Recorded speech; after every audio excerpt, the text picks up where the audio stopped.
बोल प्रेम से ओम श्री सदगुरु महर्षि में ही परमहंस महाराज जी की जय। गुरुदेव का प्रवचन, विश्वास का बल। श्री महेंद्र नाथ गुप्त महाराज जी के वचनों में विश्वास और भक्ति चाहिए। विश्वास कितना बलवान है सुनो। किसी मनुष्य को लंका से समुद्र के पार जाना था। विभीषण ने कहा, इस वस्तु को कपड़े के छोर में बांध लो तो बिना किसी बाधा के पार हो जाओगे। जल के ऊपर से चलकर जा सकोगे, परंतु खोलकर ना देखना, खोलकर देखोगे तो डूब जाओगे। वह मनुष्य आनंद पूर्वक समुद्र के ऊपर से चला जा रहा था।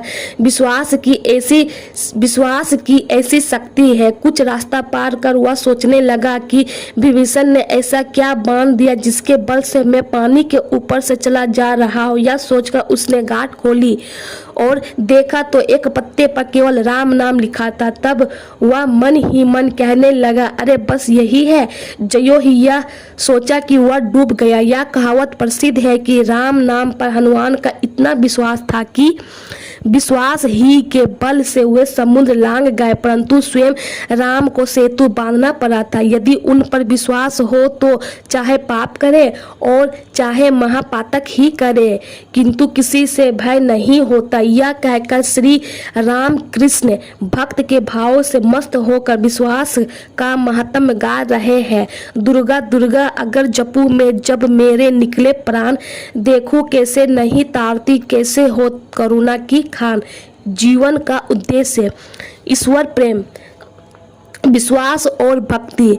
भक्ति से वे सहज ही में मिलते हैं, वे भाव के विषय है। यह कहते हुए श्री राम कृष्ण ने फिर भजन आरंभ किया। भाव यह है, मन तू अंधेरे घर में पागल जैसा उसकी खोज क्यों कर रहा है।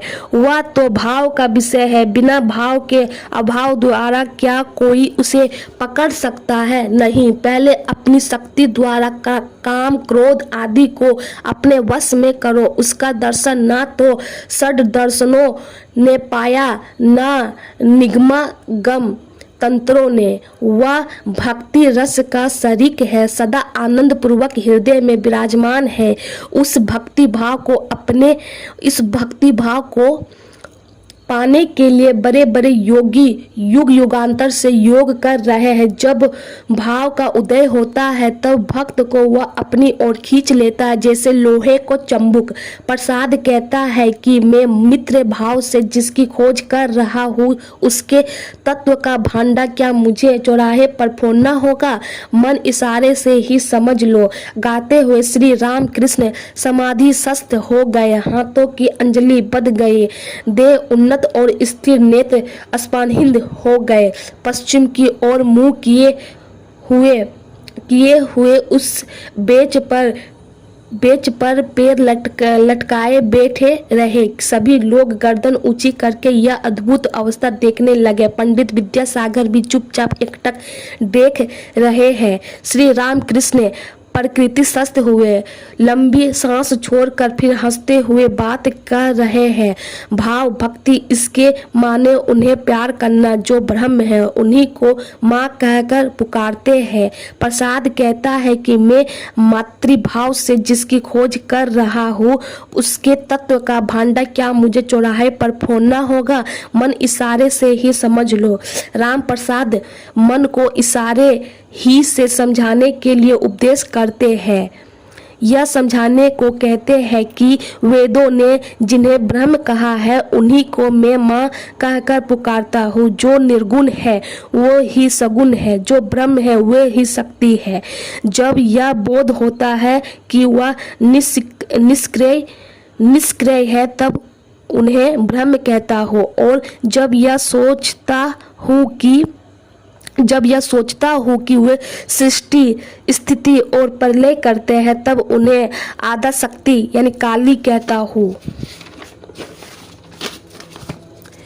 ब्रह्म और शक्ति अभेद है, जैसे कि अग्नि और उसकी दाहिका शक्ति। अग्नि कहते ही दाहिका शक्ति का ज्ञान होता है और दाहिका शक्ति कहने से अग्नि का ज्ञान। एक को मानिए तो दूसरा भी साथ मान लिया जाता है। उन्हीं को भक्त जन माँ कहकर पुकारते हैं। माँ बड़े प्यार की वस्तु है ना। ईश्वर को प्यार करने से वे प्राप्त होते हैं। भाव, भक्ति, प्रीति और विश्वास चाहिए। एक गाना और सुने। चिंतन करने से भाव का उदय होता है। जैसे भाव होगा लाभ वैसा भाव होगा, लाभ भी वैसा होगा। मूल्य है प्रयत्न। काली के चरण सुधा सागर में यदि चित्त डूब जाए तो पूजा, होम, याग, यज्ञ कुछ भी आवश्यक नहीं है। चित्त को उन पर लगाना चाहिए, उन्हें प्यार करना चाहिए। वे सुधा सागर है, अमृत सिंधु है। इसमें डूबने से मनुष्य मरता नहीं, अमर हो जाता। किसी का यह विचार है कि ईश्वर को ज्यादा पुकारने से मस्तिष्क बिगड़ जाता है, पर ऐसी बात नहीं है। यह तो समुद्र, सुधा समुद्र है, अमृत सिंधु है। वेदों में इसे अमृत कहा है। इसमें डूबने से कोई मरता नहीं है, अमर हो जाता है। पूजा, होम, याग और यज्ञ, पूजा, होम, याग, यज्ञ ये कुछ नहीं है। यदि ईश्वर पर प्रीति पैदा हो जाए तो इन कर्मों की अधिक आवश्यकता नहीं। जब तक हवा बहती तभी तक पंखे की जरूरत जब तक हवा नहीं बहती है तभी तक पंखे की जरूरत होती है। यदि दक्षिणी हवा अपने आप आने लगे तो पंखे को रख देना पड़ता है। फिर पंखे की क्या काम। तुम जो काम कर रहे हो ये सब अच्छे कर्म है। यदि मैं कहता हूँ इस भाव को छोड़कर निष्काम भाव से कर्म कर सको तो और भी अच्छा है। यह कर्म करते करते ईश्वर पर भक्ति और प्रीति होगी। इस प्रकार निष्कर्म कर्म करते जाओ तो ईश्वर लाभ भी होगा। उन पर जितनी ही भक्ति प्रीति होगी उतने ही तुम्हारे काम घटते जाएंगे। गृहस्थ की बहू जब गृहिणी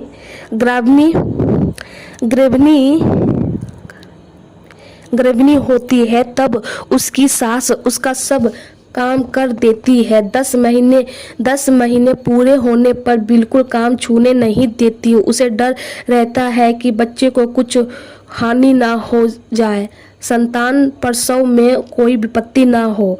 हास्य, तुम जो काम कर रहे हो उससे तुम्हारा ही उपकार है। निष्काम भाव से कर्म कर सकोगे तो चित्त की शुद्धि होगी, ईश्वर पर तुम्हारा प्रेम होगा। प्रेम होते ही तुम उन्हें प्राप्त कर लोगे। संसार का उपकार मनुष्य नहीं करता, वे ही करते हैं जिन्होंने चंद्र सूर्य की सृष्टि, माता पिता को स्नेह दिया, सत्पुरुषों को दया का संचार किया और साधु भक्तों की भक्ति दी। जो मनुष्य कामना शून्य होकर कर्म करेगा वह अपना ही हित करेगा। निष्काम कर्म का उद्देश्य ईश्वर दर्शन यानी भीतर सगुण सुवर्ण है। अभी तक तुम्हें पता नहीं चला, ऊपर कुछ मिट्टी पड़ी है। यदि एक बार पता चल जाए तो अन्य काम घट जाएंगे। गृहस्थ की बहू के लड़का होने से वह लड़के ही को लिए रहती है, उसी को उठाती बैठाती है। फिर उसकी सास उसे घर के काम में हाथ नहीं लगाने देती है। सब हंसे और भी आगे बढ़ो। लकहरा लकड़ी काटने गया था। ब्रह्मचारी ने कहा आगे बढ़ जाओ। उसने आगे बढ़कर देखा तो चंदन के पेड़ था। फिर कुछ दिन के बाद उसने सोचा कि ब्रह्मचारी ने बढ़ जाने को कहा था, सिर्फ चंदन के पेड़ तक जाने को नहीं कहा था। आगे चलकर देखा तो चांदी की खान थी। फिर कुछ दिन बीतने पर और आगे बढ़ा तो देखा सोने की खान मिली। फिर क्रमश हीरे की और मोतियों की। वह सब लेकर वह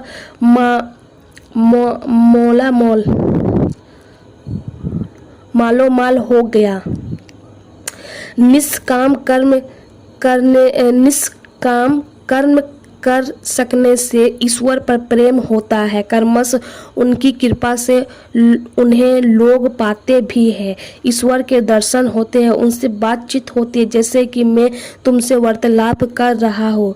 शब्द निषेध है, अतः गुरु महाराज की भक्ति करिए, सत्संग ध्यान आदि करिए जिससे आपका कल्याण हो। बोले प्रेम से ओम श्री सद्गुरु महाराज की जय।